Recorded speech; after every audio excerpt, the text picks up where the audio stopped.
So without further ado, here's Paola. When you think of the perfect family, the first thing that may come to mind is having a mom, having a dad, maybe a sibling or two. But in all actuality, family is complicated, and not every family is the same.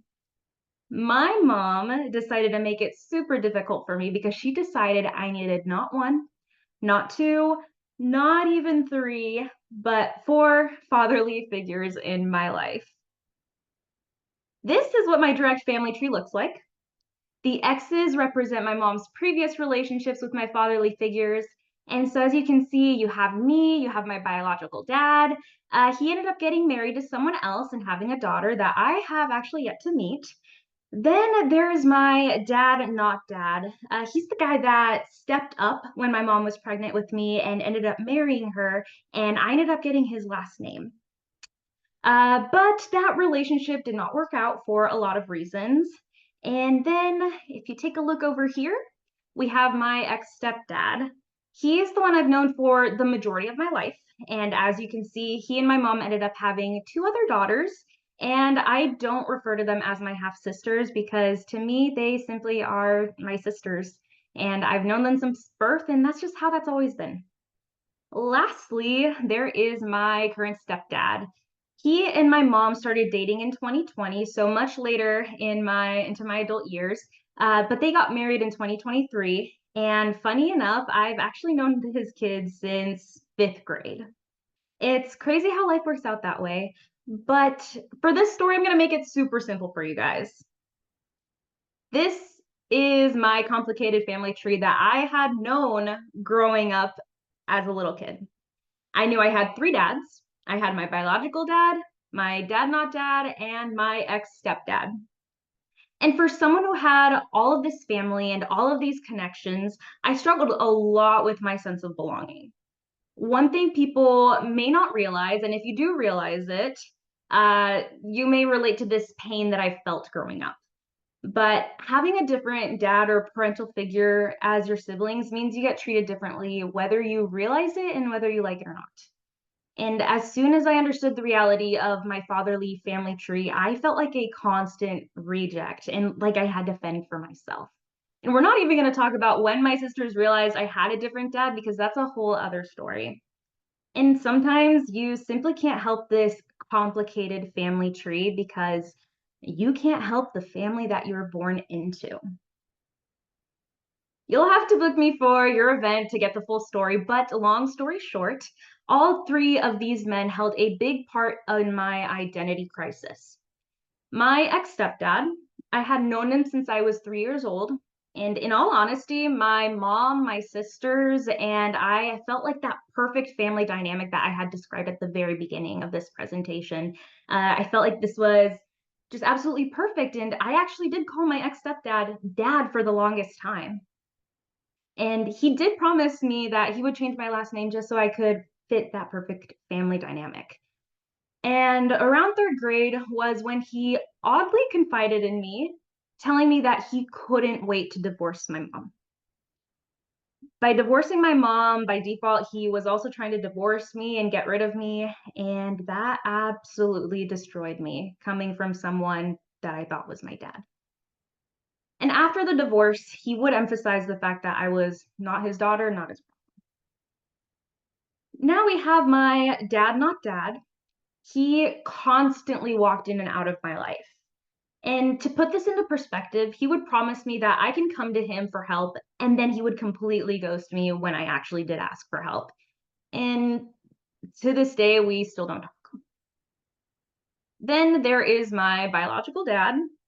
He was the breaking point. After being ghosted by my dad, not dad, and my ex stepdad constantly reminding me I was indeed not his daughter anymore, my biological dad felt like my last shot of having a fatherly figure in my life. After telling my mom, hey, I want to reach out to him, I want to talk to him, maybe we could like send him an email, she went behind my back to email him. And that ended up backfiring on her because I was able to sneak onto her email and be able to read what she had sent to him. And then that ended up backfiring on me because I was able to see what he sent back. and I found out he wanted nothing to do with me. That hurt, and just that whole realization that no one wanted me absolutely destroyed me. But being the ambitious teen that I decided I was going to be perfect. I was going to be the perfect daughter. That way, these men in my life can see what they were missing out on. Right off the bat, that's not a healthy mindset to have, but that's another lesson for another day. But again, I was determined to be perfect. So, what does the definition of the perfect daughter look like? It is an independent girl who gets good grades, achieves everything she sets her mind to, gets scholarship, goes to college, graduates, and gets a good job. See, this is what I thought as the perfect daughter because of society, right? And I came up with this definition on my own, even though that is definitely not true. But going back, I did think this was the definition, and I worked very, very hard. And I'm actually proud to say I did achieve a great portfolio of the perfect daughter. I got scholarships, I got a decent ACT score. I was the first person in my family to go to college in the United States. And I was highly involved in music and excelled in it to the point that it helped me get into college and it helped me pursue a degree in music education.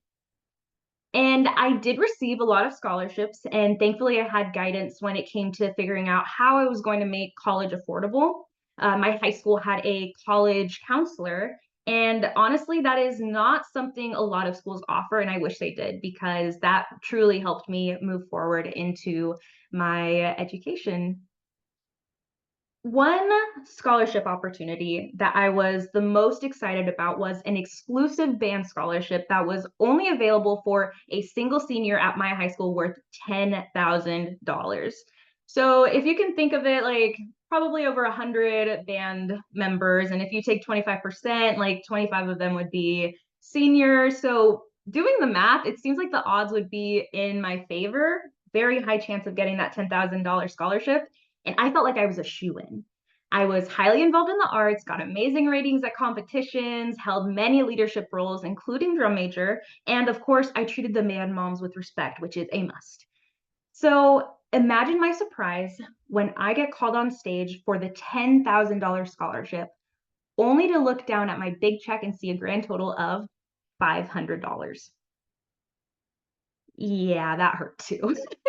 So it turns out the donor backed out my senior year, of course. And here's the thing, thankfully, my mom was poor because I was able to afford college with FAFSA and with scholarships, a few jobs, and minimal loans. And at least that setback didn't damage my perfect daughter portfolio. In fact, I took it as an achievement because I was able to keep pushing forward knowing I had a goal in mind. But by becoming the perfect daughter, I lost track of what really mattered. And that's when I wish I learned this major lesson. Don't determine your self-worth based on the opinions of others. I felt pretty accomplished. Even with a few little setbacks, I felt like I had gathered enough evidence to prove to at least my biological dad that I was worth getting to know. I got pictures of me graduating, videos of me performing, and my freshman year of of college was when I finally decided I wanted to reach out to him. Or maybe reach out to his sister, my aunt, because that seemed a little less intimidating.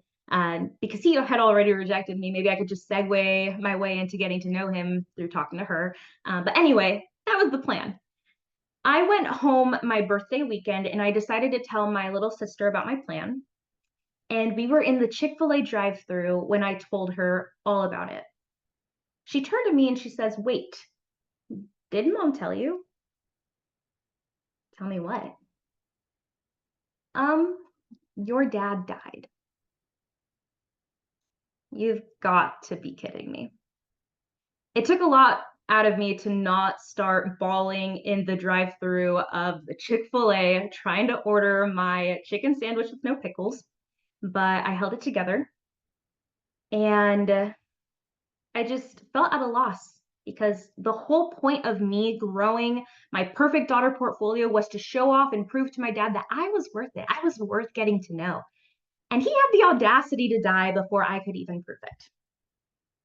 That's where I learned a major lesson in life.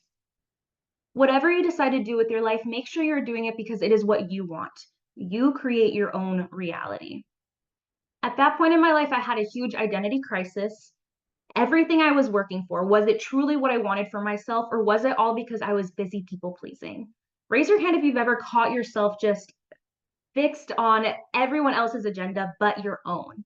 And then you just kind of get stuck in that mentality like, when am I going to take time for myself, fill my own cup? And it took me a while to figure out my purpose in life. But in all actuality, I needed to feel this pain in order to push myself forward. I've since decided I needed to stop hiding and start being the person little me would have needed back then. So I dedicate my time to educating both music and financial education, sharing my story, and focusing on how to make the world a better place. So while I was teaching elementary music, I started working a little finance side gig, partially because teachers don't get paid much and I needed the extra money. But I also wanted to learn about finance for myself since I never had financial stability growing up. I moved across the country to be with the love of my life. And as soon as I started closing the doors to what didn't serve me, new ones opened. I was offered a job to work at an after school music program this upcoming fall, where we focus on free music education and provide multiple performing experiences for kids. I was also offered a new financial job where I can truly focus on providing free financial literacy to people. And as my finance career builds up, I want to provide scholarships to students to help give them a little push in life, just like I was given. And now here I am, embracing my hurt and using it as a guide to fulfill my life and build my own reality. Here's where I challenge you. Whatever you decide to do in your life, make sure you're doing it because it's what truly makes you happy, not because society tells you what to do. Life is going to be challenging, but just remember your past and your setbacks, they don't define you. You create your own reality and you deserve to take charge of your life because you are worthy. Thank you.